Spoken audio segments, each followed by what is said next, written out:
Buenas tardes, nosotros somos estudiantes de Ciencias de la Comunicación del séptimo semestre y este es nuestro podcast sobre el lenguaje y la realidad. Mi nombre es Diana Anzuategui.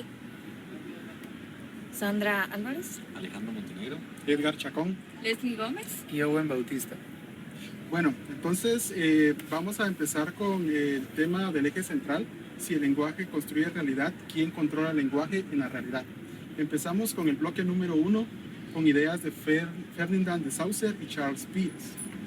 Entonces tenemos una primera pregunta que dice, si las palabras no tienen un vínculo natural con las cosas, ¿quién decide que es real? ¿Quién le gustaría iniciar o si gustan inicio yo? Dale. Ok.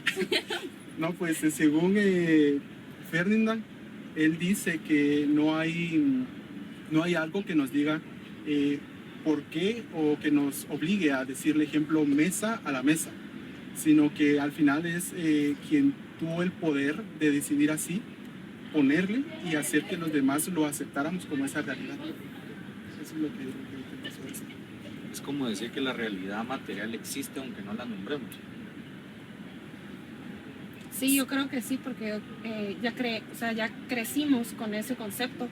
Entonces, si yo crecí bajo la idea de que esta es una mesa, pues yo a nadie le voy a cambiar. Exacto. Sí. O sea, a nadie le voy a poder cambiar ese pensamiento. Pues si lo vemos desde ese punto de vista, pues es la realidad subjetiva, pues también para cada persona puede ser una realidad diferente. Te voy a poner un ejemplo, quizás para alguien de algún pueblo, por ejemplo, una montaña puede ser algo muy significativo para ellos, puede ser algo que fue desde pequeños, vamos a tal montaña, pero para unos mineros o una persona así, pues solamente es un cerro, solamente es un cerro, ¿verdad? Entonces yo siento que la realidad es subjetiva desde mi punto de vista. ¿Y gusta adicionar algo más a ese tema? Sí, entonces, yo creo que, no, como dice Owe, puede ser que en algún otro lado que nosotros no conozcamos le estén llamando de una manera a una cosa. Y nosotros acá, ni idea que lo están llamando así. Cuando vamos a un lugar y decimos tal palabra, no, es que esto no lo conocemos, o aquí lo conocemos como tal cosa. Entonces, creo que cada uno tiene una realidad diferente. Y yo pienso que la realidad con el lenguaje sí van en conjunto. Porque como vamos a saber qué es lo que existe si no sabemos cómo se llama. Pero, por ejemplo, estás nombrando el amor. No se puede. Pero se puede expresar, pero se puede expresar, hay personas que pueden expresar lo que es el amor. Bueno, claro, pero no todos lo expresamos, de la misma manera. Yo creo que al final lo real lo define quien logra imponer como ese significado dominante, ¿no? Como vos hablabas al inicio, esto era una mesa y desde pequeño sabemos que es una mesa y fue dominado desde antes. Es que hombre, siento que también va por medio del discurso que se le quiera dar. Si hablamos ejemplo de poder, un ejemplo se puede decir hubo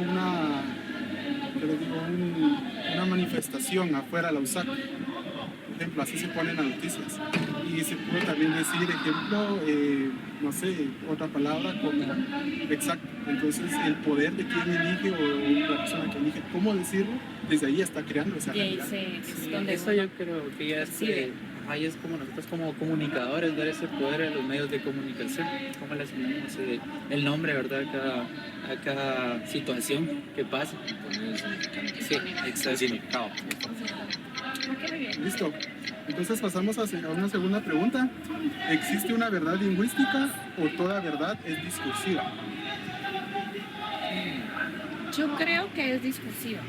¿Por qué? Porque en relación a lo que acabamos de conversar, mi realidad puede ser una, pero Leslie no va a estar de acuerdo siempre conmigo. Entonces creo que sí se puede ser discursiva. Sí, yo concuerdo con él que puede ser discursiva totalmente.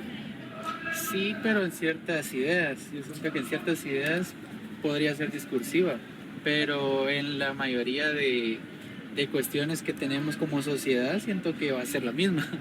Llegamos al mismo punto. Exacto. Diferente pensamiento. Exacto. Ok. Sí, es válido. ¿Alguien más desea agregar algo sobre eso? Vale, entonces si les parece pasamos a una tercera. Si no existe una relación esencial entre palabra y objeto, ¿Quién establece los criterios que determinan qué versión de hechos se conoce como realidad? Uy, Ajá, viene como anunciando la primera. es justo, yo creo que también el dominante ahí es el del poder, pues. Sí, la primera persona que te va a entender la palabra. Entonces, Vale. ¿La realidad es independiente del lenguaje o está atrapada en él? Yo pienso que está atrapada. ¿Por qué? ¿Por qué?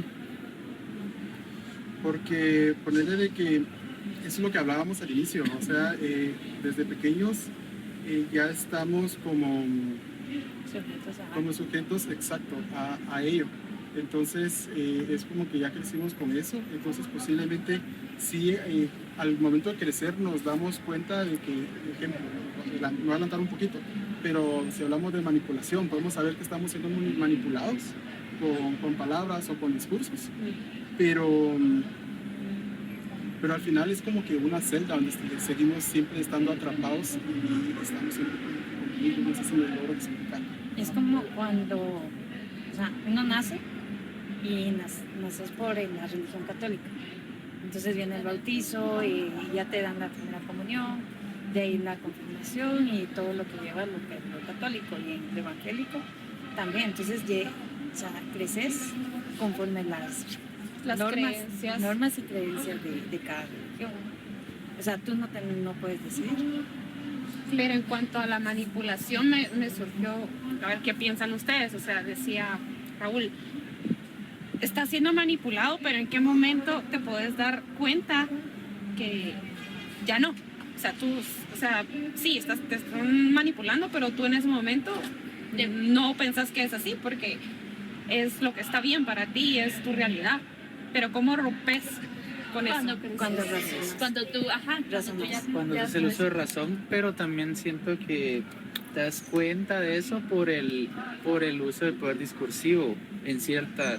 Ahorita estaban hablando de cómo uno crece y cómo, o sea, ves tu realidad, cómo te lo enseñaron. Es como un ejemplo, en Norcorea, pues ahorita los que ya nacieron ya muy recientes, ellos no se dan cuenta de lo que se están perdiendo del mundo exterior. O sea, ellos nacieron, y para ellos es correcto que no usen celular, para ellos es correcto adorar a Kim Jong. O sea, para ellos esa es su realidad y no está mal. O sea, ellos miran eso y está bueno.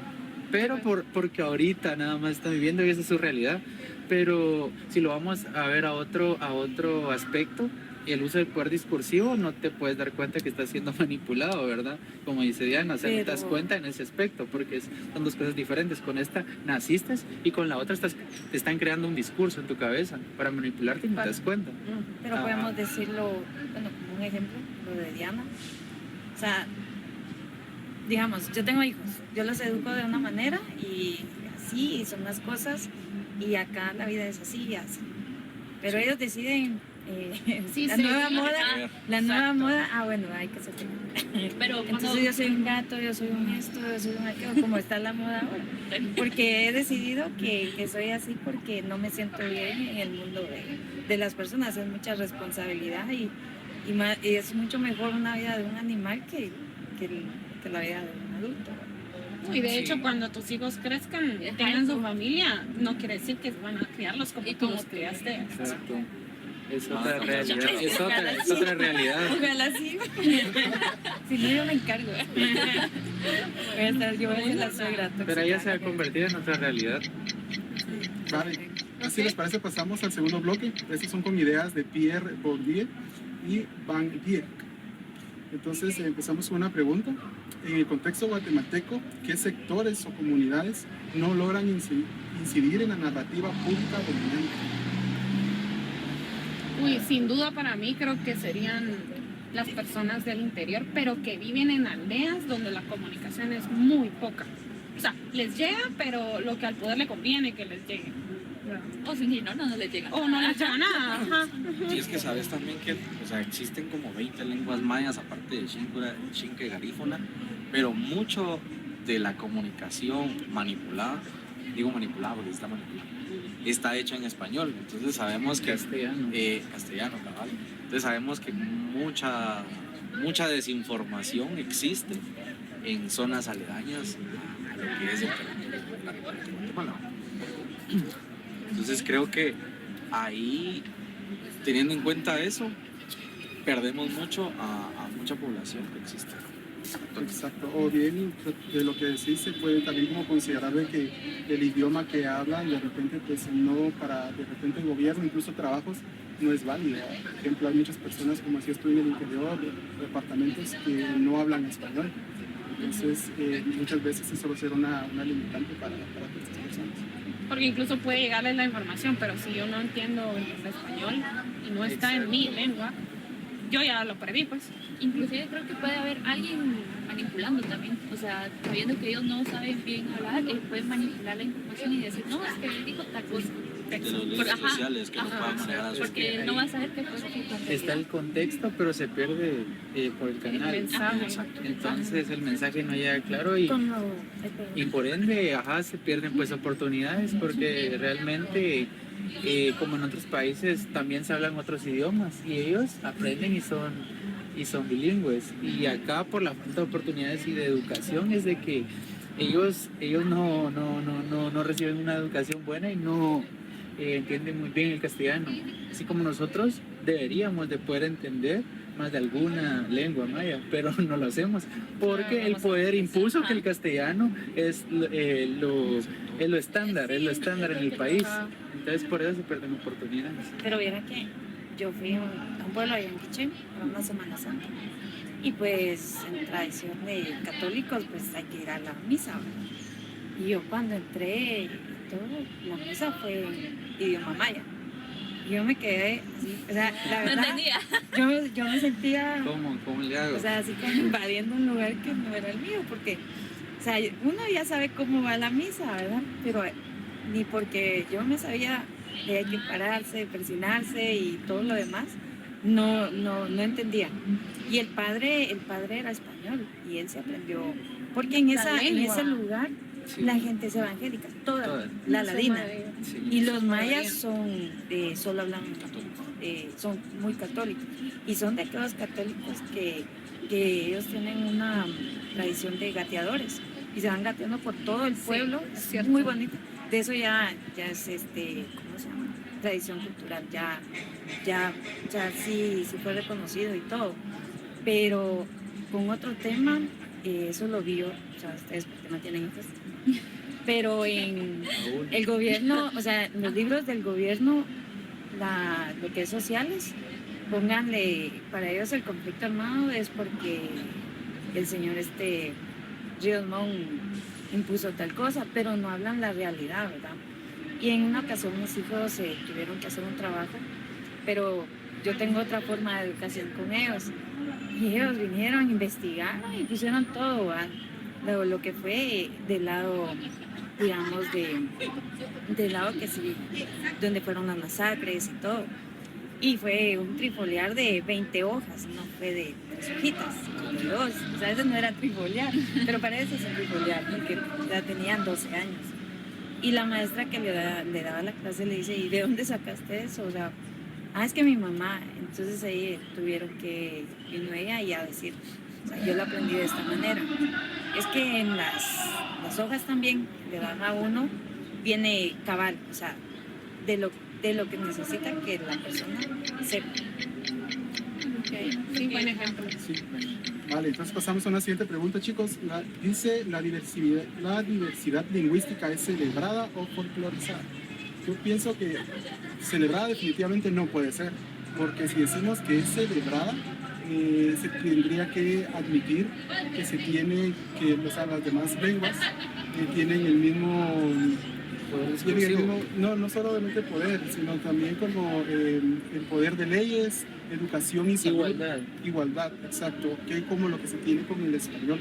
Entonces, ejemplo, sí es folclorizada para mí, porque, no sé, les digo un ejemplo, abren un restaurante y para ver lo típico, ellos le van a poner a todo el menú nombres mayas. Pero ¿qué pasa si viene alguien que realmente habla esa lengua y llega al restaurante y les habla y no hay quien lo entiende? Entonces definitivamente están usando la lengua solo como decoración.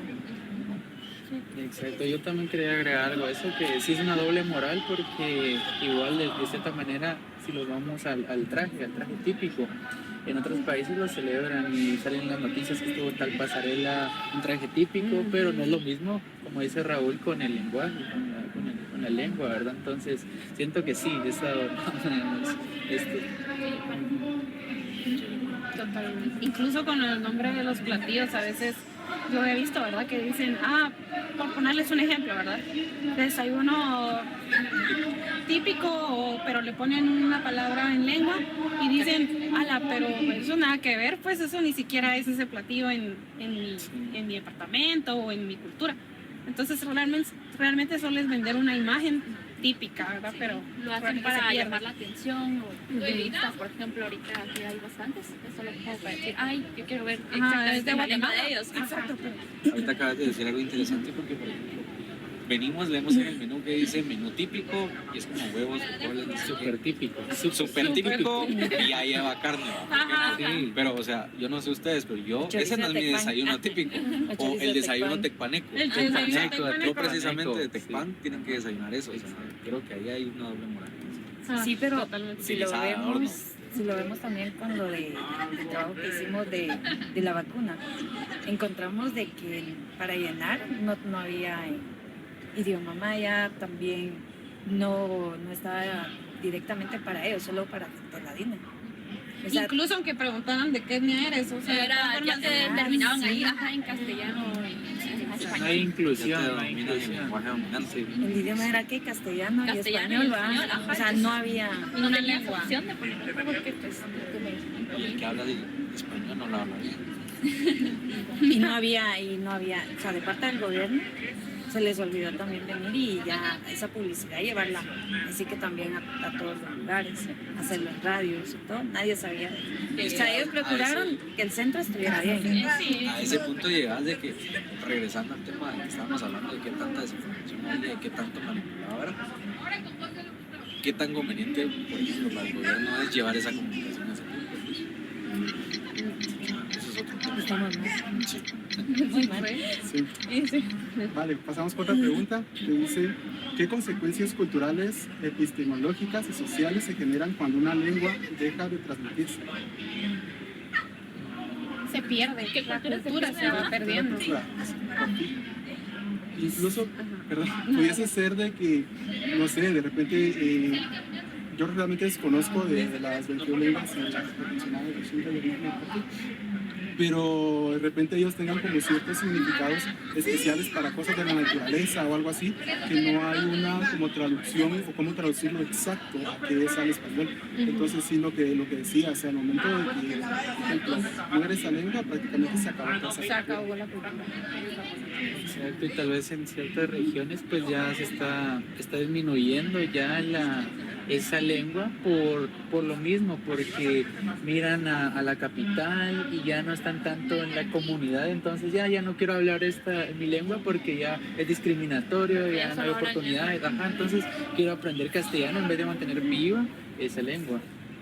¿cierto? O como la gente que viene de los Estados Unidos y Los paningos. ya no hablan su idioma. O sea, ellos ya no quieren pertenecer ahí. Vale. Pasamos con otra pregunta. ¿La corrección lingüística es una forma sutil de violencia? Sí, yo digo que sí. Pienso que no. Porque tú no, porque tú sí. ¿Por qué no? ¿Por qué no? ¿Por qué no? Yo tengo un dilema. No, mejor sí. Yo tengo un dilema. O sea, para mí o es izquierda o es derecha, pero ahora están usando un término ya, estamos hablando, gente del Congreso, donde a los de izquierda, chairos. Y empecé a averiguar, sí, o sea, empecé a investigar qué era. Y sí, el chairo viene de México, y sí es para gente de izquierda, que no está a favor de muchas cosas de derecha. Pero en Bolivia, chairo es un platillo que se mira rico. O sea, y como hablábamos de los términos, aquí para nosotros izquierda o derecha. Chairo en México si quieren, pero en Bolivia es comida. Otro significado. Ajá, entonces cada quien tiene un significado, pero estamos agarrando modismos de otros lados y eso como que se distorsiona, ¿verdad? Yo- Y antes uno hablaba, o sea, hablaba bien, les voy a decir, hablaba bien. Eso como ha sido el siempre. Six o sea, Seven. siempre ha sido. Bueno, ajá, yo un punto rápido.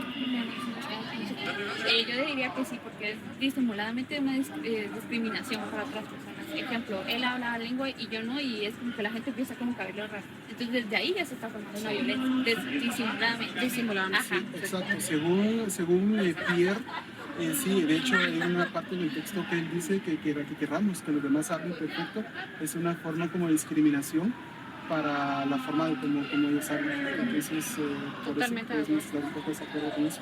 Si les parece, pasamos al tercer bloque. Estos son con ideas sobre Michael Feuerbach y Antonio Gramsci. Iniciamos con una primera pregunta que dice: ¿puede existir comunicación sin poder? Son sin poder. Sí, esto- No Creo que la comunicación empieza ahí.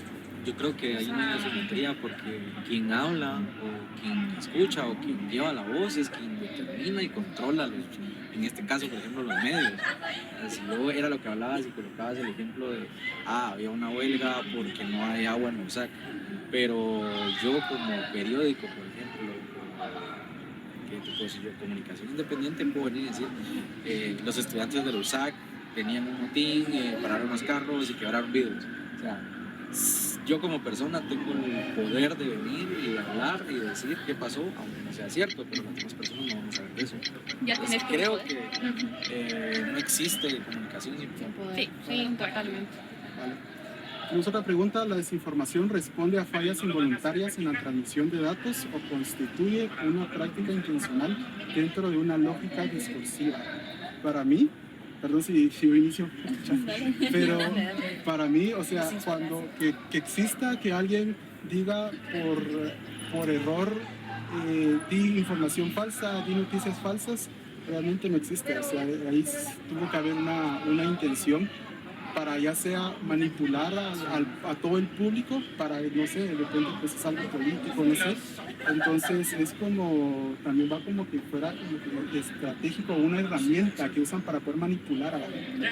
Yo iba por ese punto, de que podría ser una estrategia. O sea, yo te digo algo que pueda que no sea cierto, porque quiero que me den la información correcta de lo que realmente va a pasar.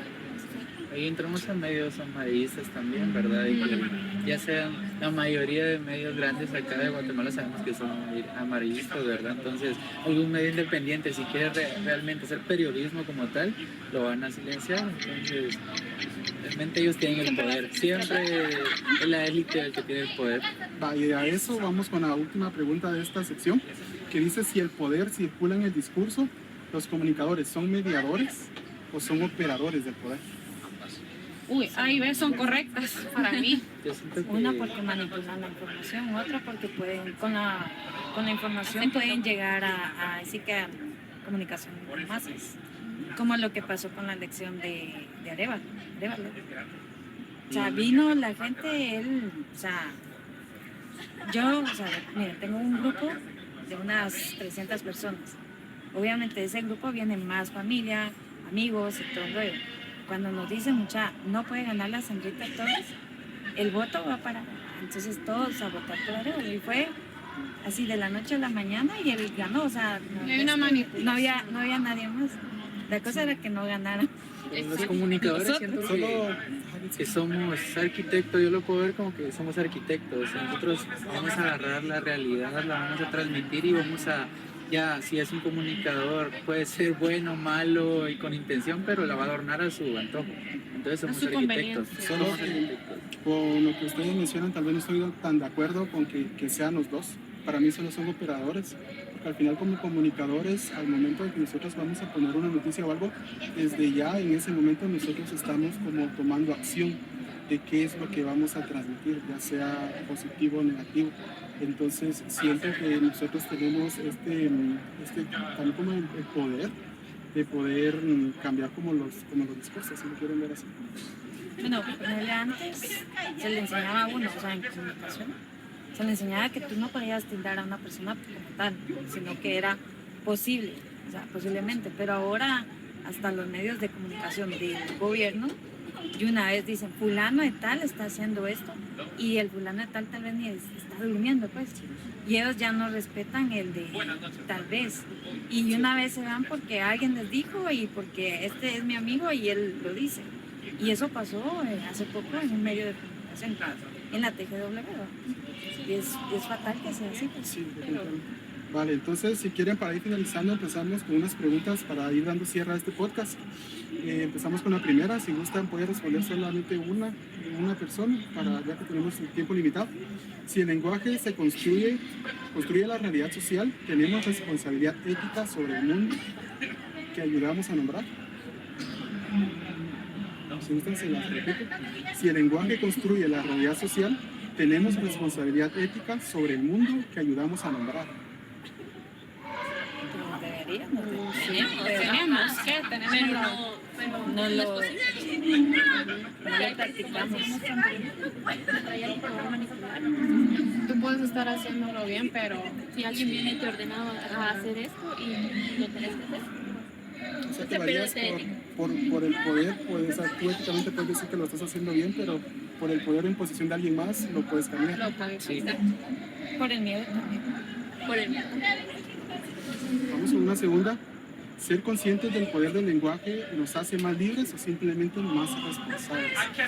Yo acá siento que sí nos hace ser libres porque podemos como conocer, hablando siempre de manipulación, que cómo nos pueden estar manipulando y para que ya no nos engañen tan fácil, pero también nos hace como responsables de nosotros no hacerle eso a otras personas. Yo la pondría al revés. Yo soy responsable de entender, saber que no voy a manipular la comunicación y a través de eso obtengo libertad. Bien, válido. Vale, entonces vamos con la última pregunta y ya nos despedimos. ¿La lingüística libera o solo nos hace más conscientes del control? Yo creo que la lingüística al final de cuentas no te rompe esa cadena, sino que nada más te muestra y te ordena dónde es que está. Exacto, siento que nos muestra como el control de que lo mismo, perdón que siempre uso lo mismo, pero como ejemplo cómo estamos siendo controlados lingüísticamente, es como que si lo vemos como un juego, o sea, nosotros tenemos como ya la libertad de poder como conocer las reglas del juego y de repente pues reescribir o proponer nuevas reglas, pero al final de cuentas para mí pues sigue siendo como Siempre caes tú a que Siempre Ya, va a ya iba a haber mejorar. alguien- siempre va a haber- Sí. vas a ser el títere en la sociedad. o ¿verdad? sea, nos hace conscientes de que estamos siendo controlados. Yo creo que al final no es como que jugues sin romper las reglas, sino que jugás sabiendo las reglas. Ok, muy bien, está bien. Entonces, damos por finalizado. Gracias a todos por su participación y sus comentarios. Y gracias por vernos. Ok.